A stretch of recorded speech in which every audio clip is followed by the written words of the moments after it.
This is R.D. Sharma solution, class 12, chapter 11. Differentiation we are taking. This is exercise 11.1. Differentiate the following functions from first principles e to the power minus x. So the first few questions are related to e raised to the power x only.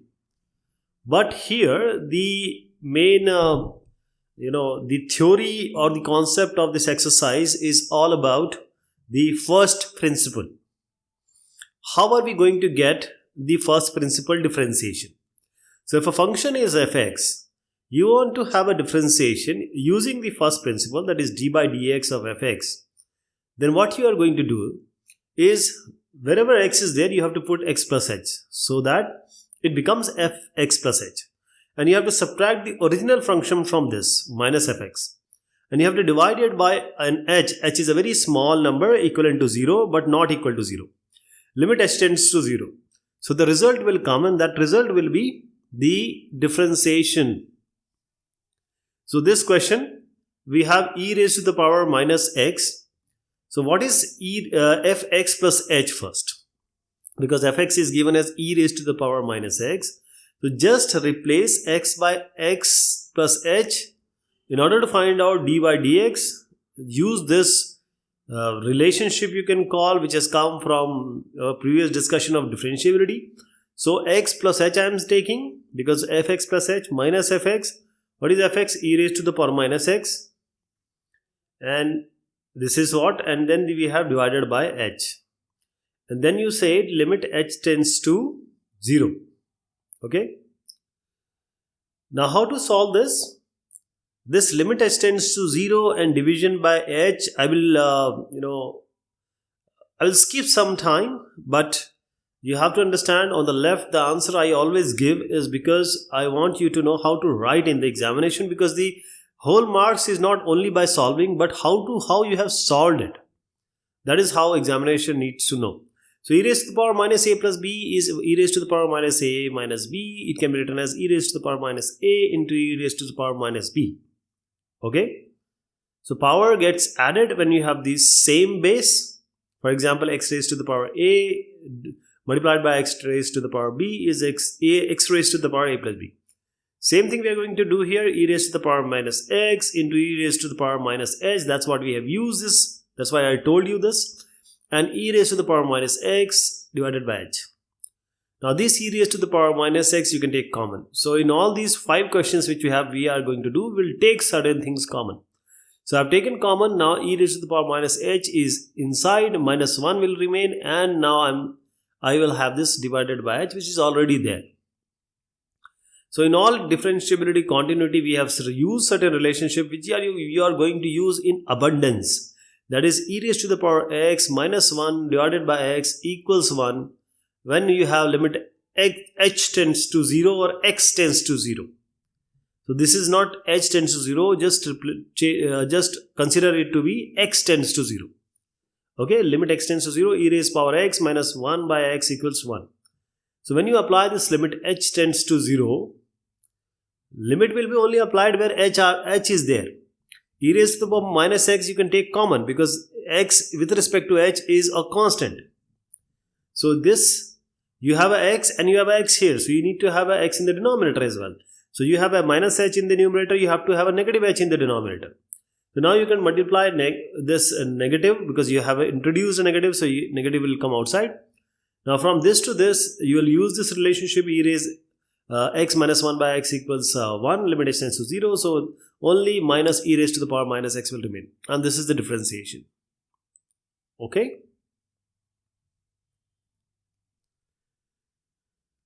Now same thing here, e raised to the power 3x. Differentiate the following functions from first principles, e raised to the power 3x. Now this chapter, this differentiation chapter is a huge chapter. Big. Okay. So it will take a lot of time. So I will just try to save time by writing those aspects which only pertains to the logic. So limit h tends to 0, fx plus h minus fx by h, that we have to do. So e raised to the power 3x plus h is fx plus h minus e raised to the power 3x it is, divided by h. I am going to write it later. Limit h tends to 0 also I am going to use later. This limit h tends to 0, just consider it will always be there till it is applied. So on the left you can see how you have to solve it, and on right you have to understand how you have to solve it. Okay. Now here, so e raised to the power 3x plus 3h minus e raised to the power 3x. Now same thing, e raised to the power a plus b can be written as e raise a dot e raise b. So this can be e, this can be any variable, x, y or whatever. So e raised to the power 3x dot e raised to the power 3h minus 3 e raised to the power 3x. Just take 3 e raised to the power 3x common, you raise e raised to the power 3h minus 1, and then you have a h in the denominator. This can be there, and now e raised to the power 3x you can take always common because it is not related to h. And I told you e raised to the power x minus 1 by x, limit x tends to 0 is going to be 1. This is 3h, you need a 3h in the denominator. When you have a 3 introduced, you ought to have a cancellation of 3 in the numerator as well. This whole limit is going to be 1. And then what do you get? 3 into e raised to the power 3x. Right? This is your differentiation. D by dx of e to the power 3x is 3e to the power 3x. By using the first principle.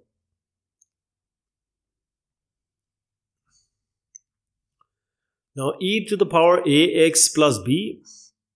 So fx plus h minus fx divided by h, limit h tends to 0. So this it is now in your, it should be in your mind, this formula.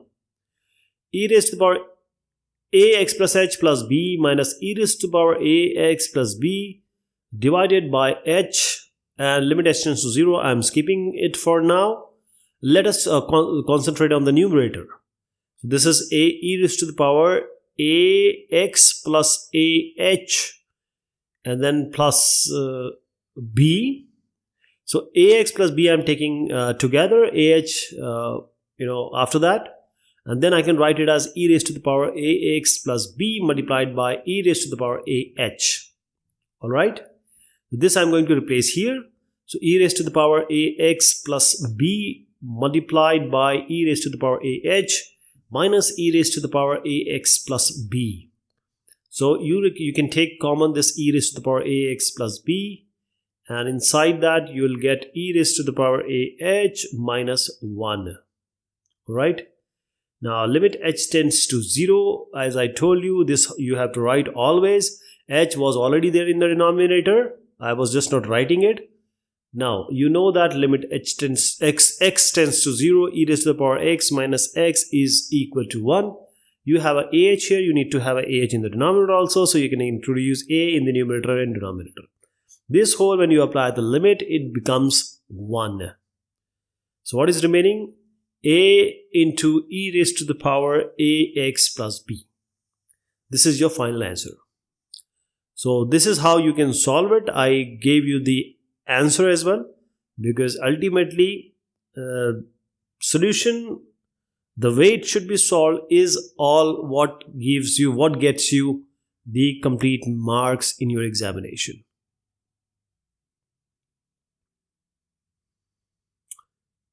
These questions which we are taking are mostly of e raised to the power. Those who wants to do themselves, the answer I always show just to have a reference for them, because they are different audiences I cater. So this you know already how to do this. Let me just give you for those who want to understand how to solve this question, because these questions have some tricks. E to the power cos x plus h minus e to the power cos x divided by h, limit h tends to 0 is our first principle. Fx plus h minus fx by h, limit h tends to 0 is our first principle. That's what I applied here. Alright. Now this numerator I am going to first solve, because this is the main thing in first principle, always the numerator. If you can solve it, if you can get something common out of it, cancellation is quite easy. So this cos A plus B, even if you open this cos A using cos A plus B, I have seen and I have tried, you won't get anything. That is, you know, cos A plus B. Cos A plus B is proper expansion. So what we will do here is e to the power cos x, I am taking common from these two. So when you take common, this e to the power cos x plus h will be there, but e to the power cos x will come in the denominator because you have taken something common which was not there already with e to the power cos x plus h. But with this term, it was there, so it will be only 1. Let us solve this one. What do you get here? So this is basically of the type a raised to the power x by a raised to the power y. It becomes a raised to the power x, a raised to the power y goes up, it becomes minus y. So a raised to the power x minus y is the result. So e to the power cos x was already there. This becomes e to the power cos x plus h minus cos x, and this goes up. That is why it has become negative now. And the power gets added, so negative power gets added. Minus 1. Okay, now see, we have limit h tends to 0. Up till now we have seen e to the power, this limit x tends to 0, e raise x minus 1 by x is equal to 1. That's we have seen. So this e raise whatever is there, I am not speaking it, but whatever is there, just write that thing in the denominator. Cos x plus h minus cos x in the denominator. And that also should be in the numerator because you are introducing by yourself. So what we have done is the e raised to the power whatever is there, I introduced in the denominator. Why I did it? Because we know the formula. Limit h, when you apply this limit h tends to 0, then what do you get? This whole, this is a proper formula for that. So you can apply it here. Right? So when you just apply this, e to the power cos x will remain. This becomes 1, and now you have cos x plus h minus cos h. Alright? Now you have cos a minus cos b. Divided by h is already there, limit h tends to 0 is already there. And this is by default, okay? You have to keep in mind. Now this cos x plus h minus cos x, which is cos a minus cos b. And cos a minus cos b is simply minus 2 sine a plus b by 2 sine a minus b by 2. This formula you have to, by a previous classes, I just think that you know it. So I'm writing it minus 2. Then we have sine a plus b by 2. What is a? X plus h. What is b? X. So x plus h plus x, 2x plus h by 2. Then we have a sine x plus h minus x. X plus h minus x is going to give you only h. So you get a sine h by 2. Now this is good for us because we already have a h in the denominator. Write it here. Now since we have h by 2 in the numerator, you have to introduce a 2 here. So you have to have a 2 also here. Now apply the limit here. 2 sine h by 2, h by 2. I told you limit h tends to 0 is already there. So you have a limit h tends to 0 I am applying. Now you also know up till now limit h tends to 0 sine h by h or limit theta tends to 0 sine theta by theta equal to 1.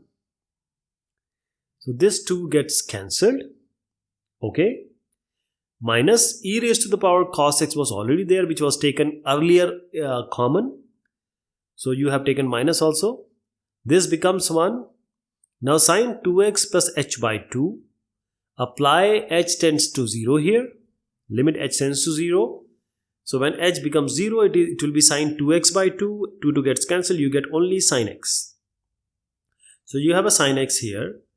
And then e to the power cos x here. And a negative here. Okay.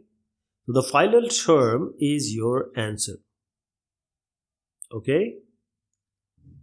So this I have skipped limit h tends to 0 sometime, division by h also skipped sometimes, but when I actually required it, I introduced it.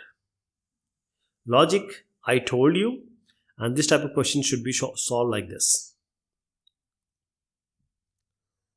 Again, e raised to the power under root 2x. So same criteria or the process of solving the e raised power should be adopted. Limit h tends to 0, you have to always write. Division by h, always you have to write, because we are using fx plus h minus fx by h. Limit h tends to 0. This is our solution of differentiation by the first principle. So e raised to the power under root 2x plus h minus e raised to the power 2x and divided by, I'm saying limit h tends to 0 is already there, divided division by h is also there. Keep these things in mind. Alright? Okay. So what can we do? Here there is nothing to be, we can do nothing now. So the only thing which is remaining, what we have done in the previous question, is take e raised to the power under root 2x outside. So e raised under root 2x outside you have to take. So this term I am talking about.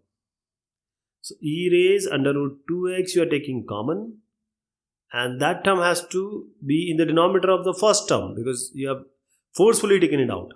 So e raised under root 2x plus h divided by e raised under root 2x minus 1, and then you have divided by, this divided by which I am not writing right now, limit h tends to 0 also I am not writing. But I just told you that e raised a, e raised b in the denominator, e raised a dot e raised minus b, it will be e raised a minus b finally. This will be e raised under root 2x plus h, and this is not 2x plus h, it is 2 into x plus h. Okay, e raised 2x plus h minus, this minus is after under root 2x plus h. So this minus under root 2x it will be, and then you subtract it. So this subtraction is from under root 2x plus h. Now this term minus 1, okay, now this whole term, you know that e raised to the power x minus 1 by x, limit x tends to 0 is going to be 1. So this whole term I want in the denominator. So I will just introduce this term in the denominator, or add this term in the denominator, 2 into x plus h minus under root x, and this should also be in the numerator. So under root 2x plus h minus under root 2x. Same thing, same term which is in the raised power of e, you need to have it here also. So same thing. Now this gets cancelled, so there is only the introduction. We just introduce it because we want that relationship when we apply the limit h tends to 0 to be 1. So this is a, you can call it also as a or some x. So if you take e raised a minus 1 by a, limit a tends to 0, it's going to be 1. So this, when you apply the limit, this whole term is going to be 1. Okay, I'm eliminating this term. This is 1 now. Only thing remaining is under root 2x plus h minus under root 2x. What was outside? It was already e raised under root 2x was already there. Division by h is already there. Limit h tends to 0 was already there. Now this term is simple term to rationalize. So same term with a positive sign in between, just multiply this, numerator denominator. Under root 2x plus h plus under root 2x in the numerator and denominator. Alright. So this is, and you know that a minus b, a plus b, when you multiply them, you get a square minus b square. A minus b into a plus b is what? A squared minus b squared. This square, so it is under root. So when you take the square of the under root, the square root vanishes. So you only get 2 into x plus h minus 2x in the numerator. 2x plus 2h minus 2x, 2x gets cancelled. You have a 2h here, and we are very fortunate that h is already there in the denominator. So you can just cancel these out. E raised under root 2x was also there. You can cancel this out. So 2 into e raised to the power under root 2x is already there. Now only denominator is remaining. So let us apply limit h tends to 0 here in the denominator.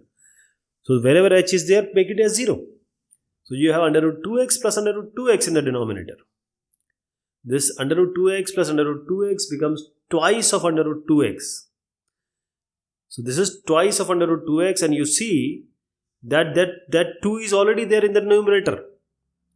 2 into under root 2x is the what you got from the denominator, and I told you 2 into e raised under root 2x was there under, and 2 into under root 2x in the denominator, 2 gets cancelled. E raised under root 2x by under root 2x is your final answer. That is your answer by first principle. On the left, step by step, how you have to do in your examination, how you have to write in your text or copy, that you have to do. The understanding of the logic I gave you on the right. And you have to write everything like the rationalizing the numerator. So what I am speaking, you have to write. Okay, this question we are going to take in the next discussion. Till then, thank you so much and take care of yourself.